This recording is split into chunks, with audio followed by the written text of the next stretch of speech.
Okay, so feel free to chime in with any questions that you have, or it's kind of hard for me to keep that window open for the chat. So I would say use your microphone. I'll try keeping this open, but we'll see what happens. All right, so let's look at the situation we're interested in here. This example of maximizing profit. It says the total annual cost of manufacturing X permanent markers for the office supply company is, cost is 5,000. Oh, I'm on the wrong page, sorry. We want to start with example 3, and we're going to maximize revenue. Okay, so starting over here.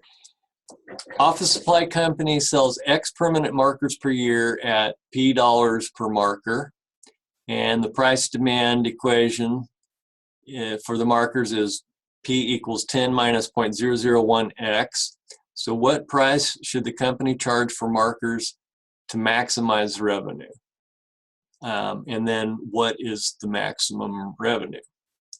Okay, so we need a revenue function, and we also need to know what its domain will be. So we're going to determine the revenue function.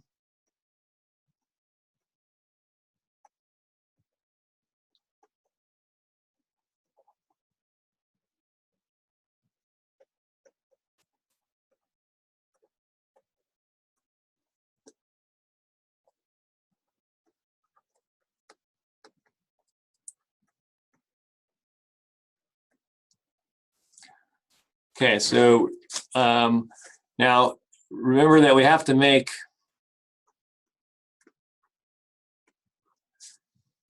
more than 0 markers, and we also have to charge more than $0. So since P is equal to this just translates to 10 minus 0.001x is greater than or equal to 0. So if I solve this inequality for x, then I'm going to add this 0.001x to both sides, and I get 10 is greater than or equal to 0.001x, and finally divide by the 0.001. We get 10,000 is greater than or equal to x. So we've got the lower bound for x and the upper bound, so our domain for this is going to be x is between 0 and 10,000. So if you have to create the domain, then you'll just use that technique. Sometimes they'll just tell you what the parameters are. But if I want the revenue function, now how do we calculate revenue? Well, that's equal to the price that you charge times the demand.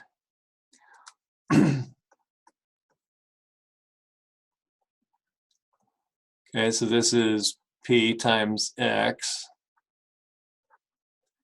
And again, we'll use this for P. So that way we can write our function in terms of the demand or the production level X.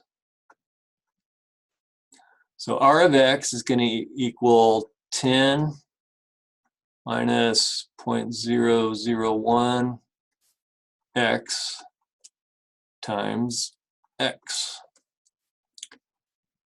So if we simplify that, we get 10x minus 0.001 x squared. Okay, so let's just formalize that. R of x equals 10x minus 0.001 x squared. Okay, so this tells us that if I produce x of these markers, the revenue generated is going to be 10 times x minus 0.001 x squared.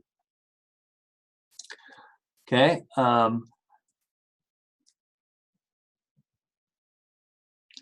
So essentially what we need to do here is find, they're asking us for the maximum revenue.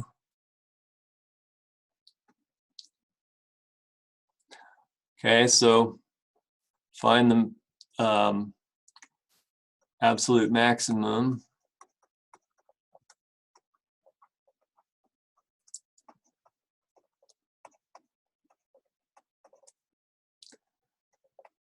And our domain goes from 0 to 10,000.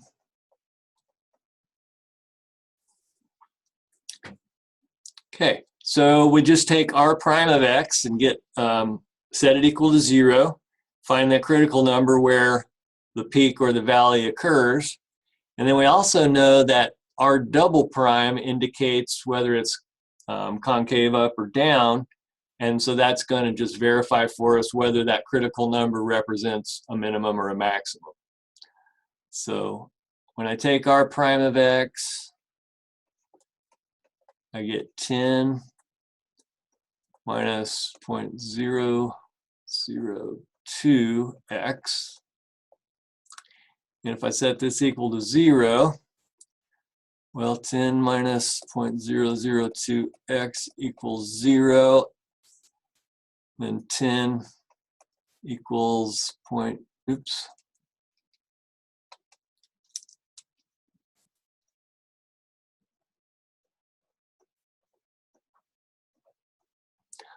Okay, so am I rushing here? Any questions so far?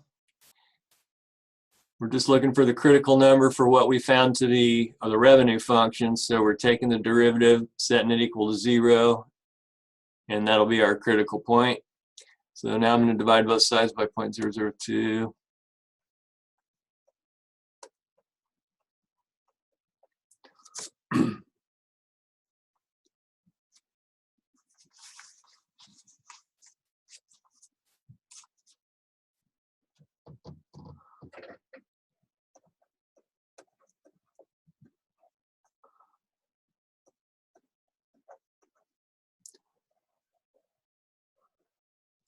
Okay, so we get x equals 5,000 units. So that's a critical number.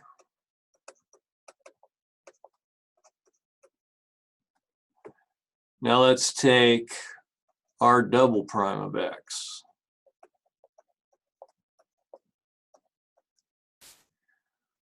So here's r prime. So if I take r prime's derivative, I get just the constant negative 0.002.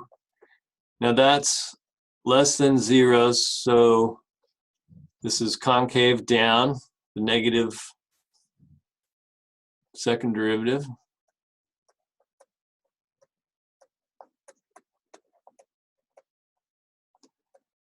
And so our critical point here, where 5,000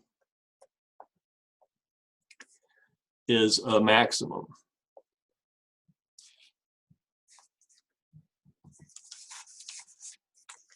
Okay, so to recap, what we've done here is we've figured out the revenue function. We want to maximize revenue, so we find the critical number. And it looks like the revenue is going to be maximized at 5,000. So the question is, what price should the company charge for the markers to maximize revenue? Okay, so since revenue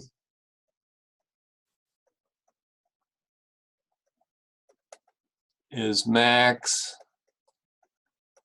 at production x equals 5,000 markers,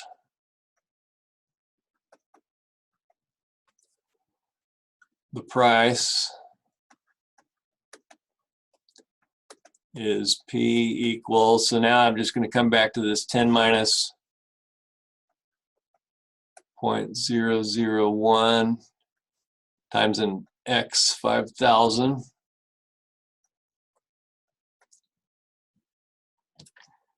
Okay, so that's 5, price $5,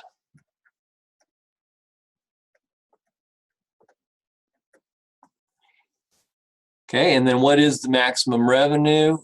Well, our revenue function takes X of 5,000. So I'm just plugging 5,000 for production into R, and I get 10 times 5,000 minus 0.001 times 5,000 squared.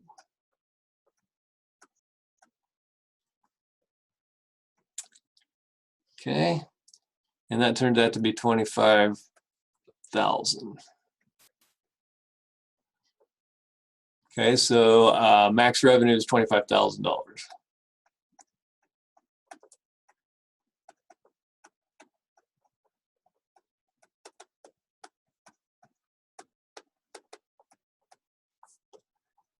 At production level.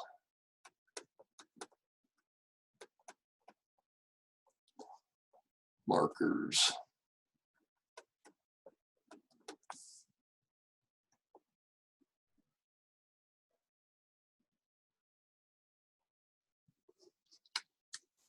Okay, so we've answered both questions. Any questions from you guys? Any confusion about how we got from here to here?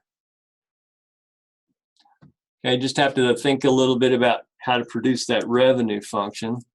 Let's move on to a different goal.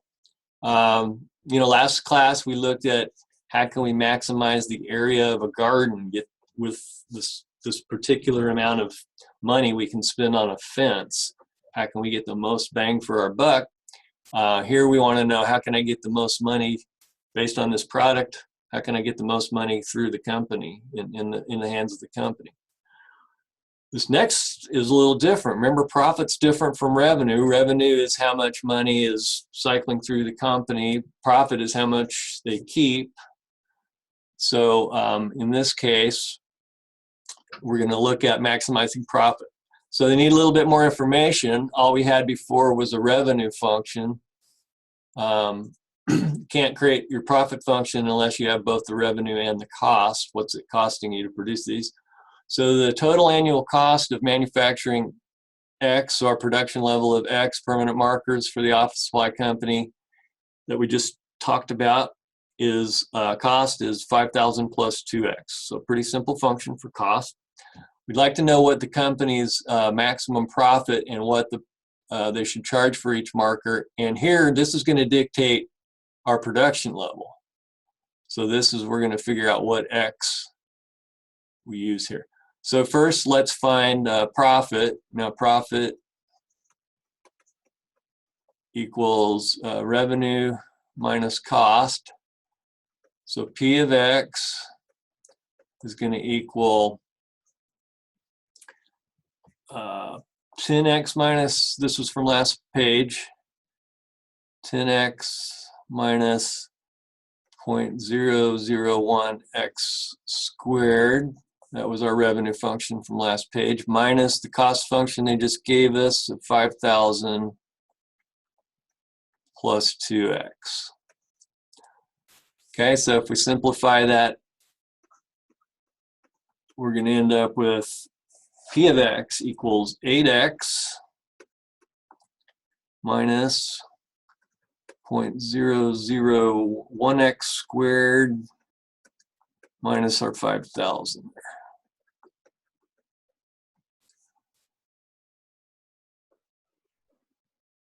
Okay, we now have the function that we're being asked to use to maximize. So this is our profit function. I'm going to do the same thing. I'm going to take P prime of X, set it equal to 0, and find that critical number where a peak can occur. And then we'll verify that it's a peak with the second derivative, just like we did last time. So P prime of X is equal to 8 minus 0.002X. So if we set that equal to 0, then I would have 8 equals 0.002X.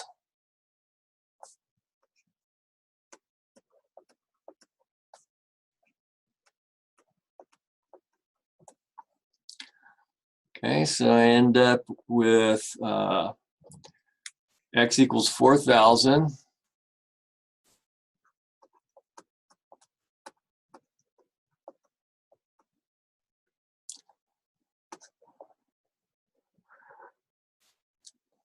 Okay, so this is our critical number where we should have a maximum profit. So that's the production level.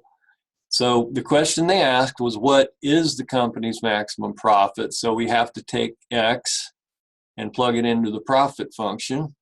And then we also have to figure out what to charge for each marker, because now we've locked our production level at 4,000 to maximize profit. So let's answer the first one. Well, I'm getting ahead of myself here a little bit.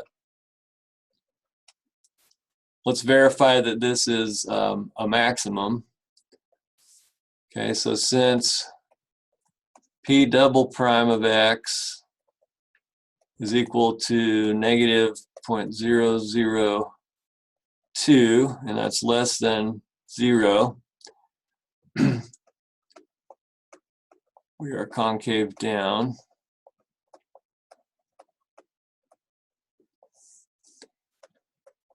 And X equal 4,000 is a maximum.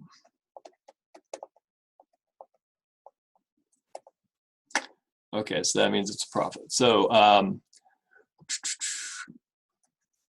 max profit is P of 4,000. So that's going to be 8 times 4,000 minus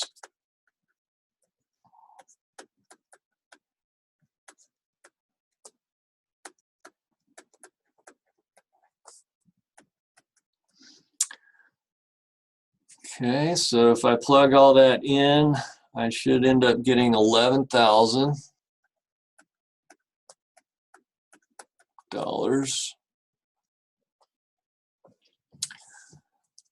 Okay, so we've answered what's the max profit, what should they charge? Well, remember our price, that's coming back to this. P is equal to 10 minus 0.001x.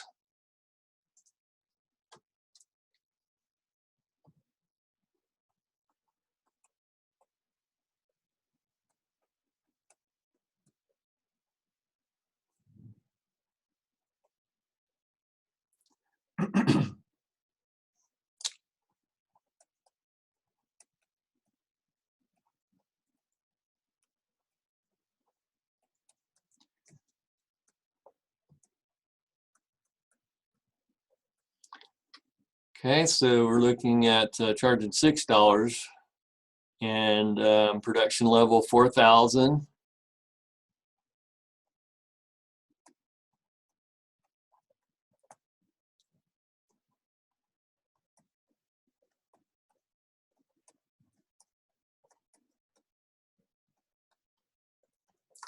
Okay, so we've achieved a slightly different goal of maximizing profit instead of revenue, and that changes our scenario a little bit.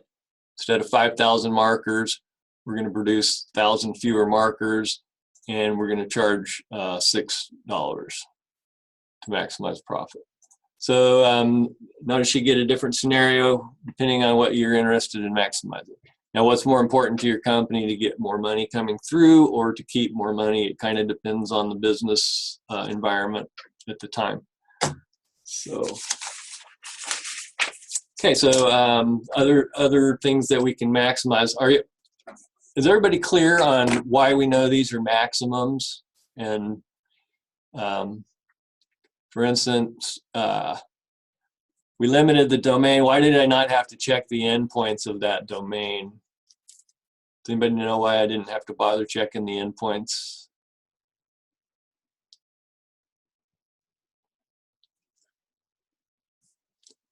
Remember we said do this on the interval from 0 to 10,000. That was our domain.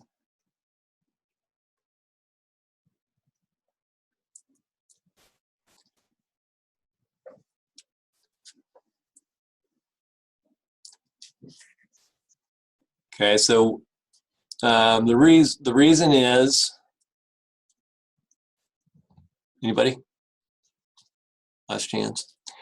Okay, there was only one critical point, right? And even though this is a closed interval, I didn't really limit the domain or the interval for which I was finding critical points. I found all the critical points from the open interval, negative infinity to infinity. And we had that rule that said if there's only one critical point on an open interval and it's concave up, then that's an absolute maximum. And if there's only one critical point on an open interval and it's concave up, did I say up last time? If it's concave down, then that critical point is a maximum.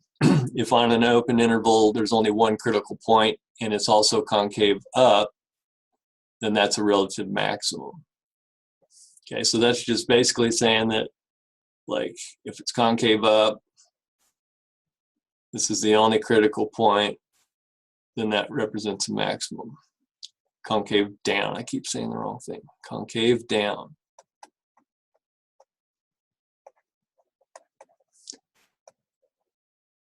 And if that second interval is positive, it's concave up, and this would be a minimum.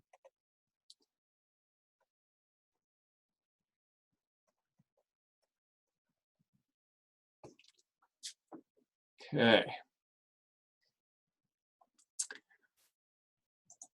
All right, what I'm going to do is go ahead and let you guys loose on this next assignment. So we've got the same kind of scenario as last time. I went ahead and put the doc file there instead of the PDF.